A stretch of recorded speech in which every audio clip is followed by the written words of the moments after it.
पहाड़ी की चोटी से आप उगते हुए लाल सूरज को देखती हैं। ये नजारा देखकर आप बस देखती ही रह जाती हैं। सच में जिंदगी में अगर ये नहीं देखा तो क्या देखा। आपकी बात सुनकर ली सांग मुस्कुराता है। आप अपने लेक्चर के लिए क्लासरूम की तरफ जा रही हैं। तभी आपको सामने से ली सांग आता दे। तो ली सांग, क्या तुम तैयार हो अपनी जिंदगी के सबसे हसीन और यादगार दिन जीने के लिए? नहीं, आज नहीं। तुम्हें जो भी करना है और मुझसे करवाना है वो बाद में। पहले तुम ये पढ़ो, तुम्हारे सपनों की चाबी। ली सांग आपके हाथ में रॉयल कंपटीशन का पोस्टर देता है। ली सांग क्या बोल रहा है? मुझे कुछ समझ नहीं आ रहा। शायद पोस्टर पढ़कर समझ आए, या फिर ली सांग से ही अच्छे से पूछ लेती हूँ। ली सांग, मैं कहाँ ये सब पढ़ने बैठूं? तुम ही बता दो ना कि इस पोस्टर में क्या लिखा है। ठीक है, सुनो। हर साल कॉलेज में ये रॉयल कंपटीशन होता है जिसमें 3 लोगों का ग्रुप हिस्सा लेता है। इस कंपटीशन में भी 3 हिस्से हैं, जैसे सिंगिंग, डांसिंग और मॉडलिंग। इस साल इस मॉडलिंग कंपटीशन में मुझे हिस्सा लेना है। ली सांग, मुझे पता है तुम्हें मॉडलिंग की अच्छी खासी नॉलेज है, पर तुम एक लड़के हो। मॉडलिंग में लड़कों के रैंप वॉक और लड़कियों के रैंप वॉक में काफी फर्क होता है। ये तो सही कहा तुमने। हमें बस कोई लड़की ढूंढनी होगी जो तुम्हारी मदद कर सके। और जी एक काफी अच्छी मॉडल है, पर वो तुम्हारी मदद हरगिज नहीं करेगी। हाँ, इस बारे में बाद में सोचते हैं। अभी यहाँ से चलते हैं और कॉलेज के लिए तैयार होते हैं। आप दोनों वहाँ से निकलते हैं। ली सांग मैकेनिक की मदद से कार ठीक करवा देता है और आपको हॉस्टल छोड़ देता है। आप वहाँ से तैयार होकर कॉलेज के लिए निकल जाती हैं।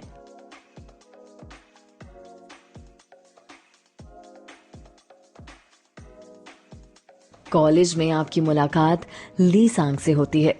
आप दोनों बातें करने लगते हैं। तभी चान और किम वहाँ जाते हैं। सुनो आशिका, तुम इस ली सांग के साथ क्या कर रही हो? कुछ नहीं, हम बस हमारा काम कर रहे हैं। हमारे बीच एक डील हुई है, द कोरियन डील।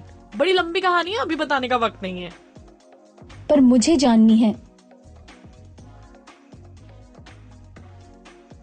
आप किम को शॉर्ट में सब बताती हैं। तुम बस यूँ समझ लो कि अब मैं और ली सांग काफी अच्छे दोस्त हैं। क्या खुसुर फुसुर चल रही है तुम दोनों में? जरा यहाँ आओ। मैं तो इस साल भी डांस में हिस्सा लेने वाला हूँ। और मैं मॉडलिंग में। पर फायदा क्या? हर साल की तरह इस साल भी जीतेगी तो वो जी ही। किम, तुम्हें मॉडलिंग आती है? किम कोई ऐसी वैसी मॉडल नहीं है। अगर पिछले 2 सालों से जी जीत रही है तो रनर अप भी हमारी किम ही आ रही है। यानी किम मुझे मॉडलिंग सिखा सकती है, पर वो खुद उस कंपटीशन में हिस्सा लेना चाहती है।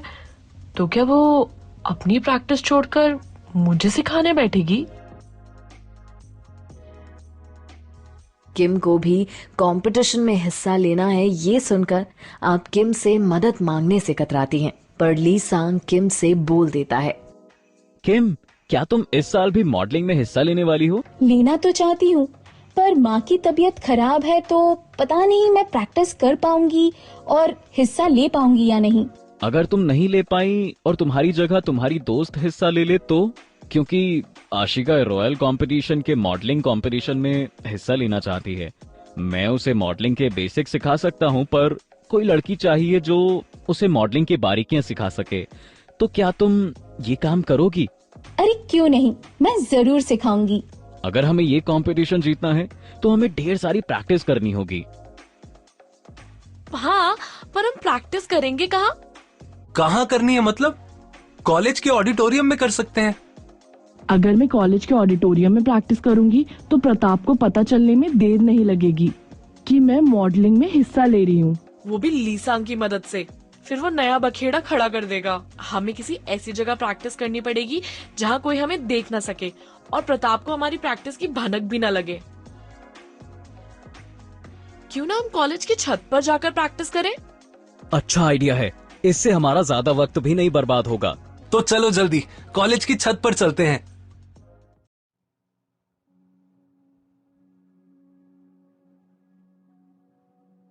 आप सब अपनी प्रैक्टिस के लिए कॉलेज की छत पर जाते हैं। चान अपना हेडफोन लगाकर अपने डांस की प्रैक्टिस करने लगता है। ली सांग अपने गिटार पर काफी सुरीली धुन बजा रहा है। सुनो आशिका, तुम मुझे एक बार रैंप वॉक करके दिखाओ।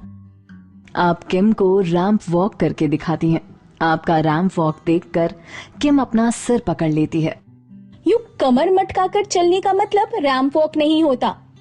तुम्हारी चाल में एक अदा, कॉन्फिडेंस और ठहराव होना चाहिए। उसके लिए तुम्हें कुछ खास तरह की प्रैक्टिस करनी पड़ेगी।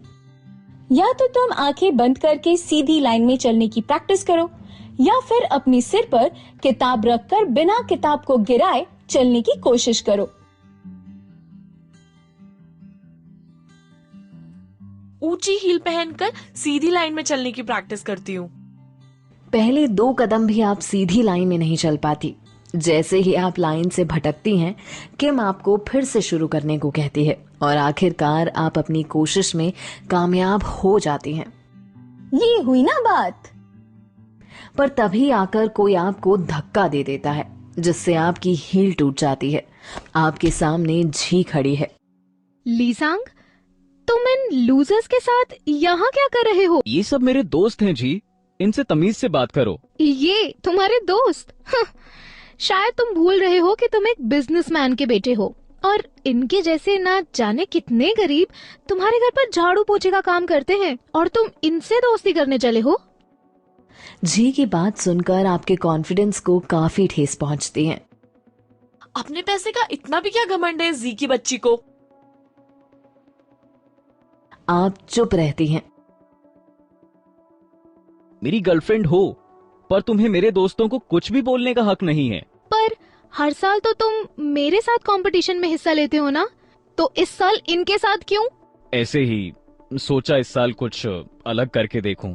ठीक है, करो जो करना है, पर एक बात याद रखना, कोई कितनी भी प्रैक्टिस कर ले, इस साल भी मॉडलिंग कंपटीशन मैं ही जीतूंगी।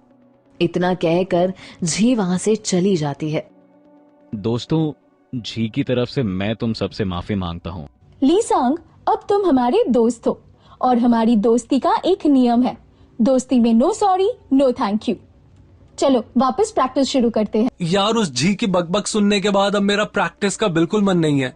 आशिका, तुम बोलो क्या करना है। अब तो मुझे किसी भी हालत में ये कंपटीशन जीतना है, इसलिए मुझे अब और प्रैक्टिस करनी है। यही लगन चाहिए आशिका, अब हमें जीतने से कोई नहीं रोक सकता। तुम प्रैक्टिस जारी रखो, मैं तब तक सबके लिए नीचे से पानी की बोतल भर कर लाती हूँ। किम वहां से जाती है और फौरन ही उल्टे पांव वापस भी आ जाती है। वो घबराई हुई है। क्या हुआ किम? प्रताप आ रहा है और वो काफी गुस्से में है। अब तो मैं गई काम से, पता नहीं अब ये प्रताप क्या करेगा। आप छत के एक कोने में छिप जाती हैं। प्रताप किम, लीसांग और चान के पास पहुंच जाता है। आप छत के एक कोने में छिपकर प्रताप की बातें सुन रही हैं। कहाँ है आशिका? हमें क्या पता, मेरी जेब में तो नहीं है। ज्यादा मजाक सूझ रहा है ना तुम्हें? देख लूंगा तुम्हें। जी ने तो कहा था कि वो यही मॉडलिंग की प्रैक्टिस कर रही है। खैर, अभी तो मेरा लेक्चर है, उसे मैं बाद में पूछता हूँ कि वो कहाँ थी। इतना कहकर प्रताप वहां से निकल जाता है। भला टली, ये जी कभी नहीं सुधरेगी। उससे कुछ नहीं हुआ तो उसने प्रताप को भड़का दिया। पर तुम प्रताप से इतना डर क्यों रही हो? उसने मुझे धमकी दी है कि अगर मैंने उसके मन के खिलाफ कोई भी चीज करी तो वो मुझे फौरन इंडिया वापस ले जाएगा, और उसे मेरा मॉडलिंग करना बिल्कुल पसंद नहीं है। इसलिए हमें किसी भी हालत में प्रताप से छिपकर ही मॉडलिंग प्रैक्टिस करनी पड़ेगी। अगर हमें सबसे छिपकर और प्रताप की नजरों से बचकर प्रैक्टिस करनी है तो हमें अब दिन में नहीं, रात में प्रैक्टिस करनी होगी। रात में? हाँ, हम रात को ठीक 10 बजे तुम्हारे हॉस्टल के पास पहुंच जाएंगे। वहां से फिर हम कॉलेज को जाएंगे।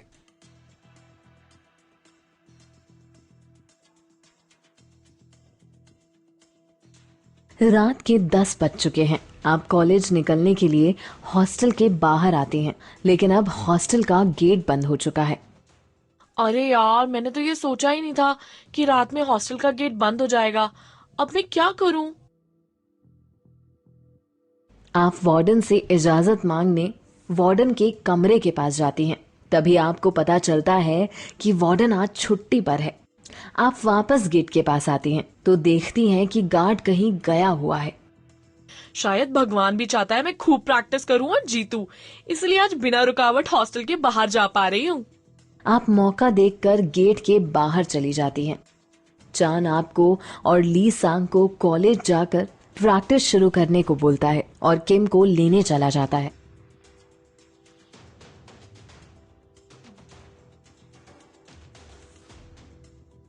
आप और ली सांग कॉलेज के पास पहुंच जाते हैं। कॉलेज का गेट तो बंद है, अब हम दीवार को कैसे पार करें? हमें दीवार पर से कूदना होगा।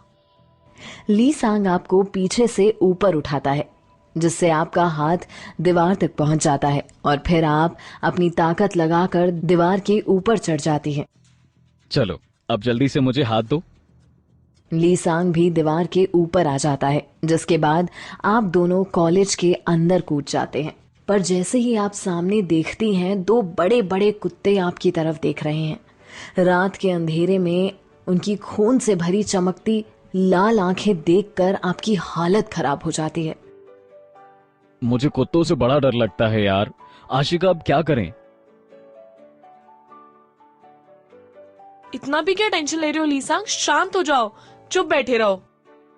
कुछ देर बाद वो कुत्ते अपने आप ही अपनी जगह पर जाकर बैठ जाते हैं। कुत्तों के जाते ही आप फौरन भागकर सीढ़ियों से कॉलेज के छत पर पहुंच जाते हैं।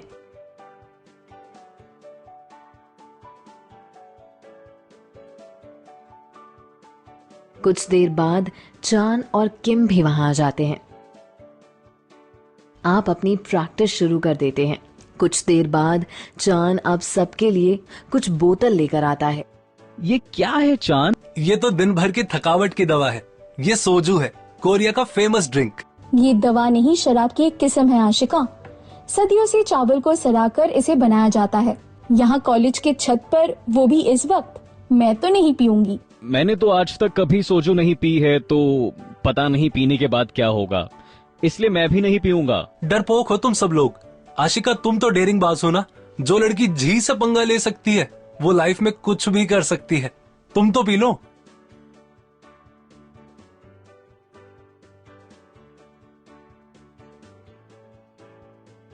अगर किम मना कर रही है तो मैं नहीं पीऊंगी। जब मैं ये मॉडलिंग कंपटीशन जीतूंगी तब पी लूंगी, और उस दिन किम और ली सांग को भी सोजू पीना पड़ेगा। उस दिन कोई भी बहाना नहीं देगा। तब आप सामने पड़ी बोतल उठाकर घटाघट पीते हुए पूरी बोतल खत्म कर डालती हैं। ये पानी का टेस्ट अलग क्यों लग रहा था? क्योंकि ये पानी की तरह दिखने वाली बॉटल में पानी नहीं, सोजू था। कुछ ही देर में आपका सिर घूमने लगता है। देखते ही देखते आप अपना बैलेंस खोने लगती हैं। लेकिन तभी ली सांग आकर आपको पकड़ लेता है। दारू अपना असर दिखा रही है। दारू के नशे में आप बड़बड़ाने लगती हैं। पर घबराओ मत ली सांग, मैं तुम्हारे साथ हूँ। मैं तुम्हारे सारे दुख दूर कर दूंगी और तुम्हें खुलकर जीना सिखाऊंगी। मैं तुमसे। आप ली सांग के काफी करीब हैं। आप ली सांग को देखती रहती हैं और आपको हर वो बात याद आती है जो ली सांग ने आपसे उस पहाड़ी पर कही थी। कैसे वो इस दुनिया में अकेला महसूस कर रहा है, कैसे उसे प्यार की जरूरत है और वो आपका कितना ख्याल रखता है। आप दोनों की आंखें एक दूसरे से मिली हुई हैं, लेकिन इतने में बिना सोचे आप अपने होठ उसके होठों पर रख देती हैं। ली सांग एक पल के लिए हड़बड़ा जाता है, लेकिन फिर वो आपके बालों में हाथ फेरते हुए आपके होठों को प्यार से महसूस करता है। एक प्यार भरी किस के बाद आप एक दूसरे से दूर हो जाते हैं। तभी आपको अपनी गलती का एहसास होता है। ये मैंने क्या किया? अगर प्रताप को पता चल गया तो गजब हो जाएगा।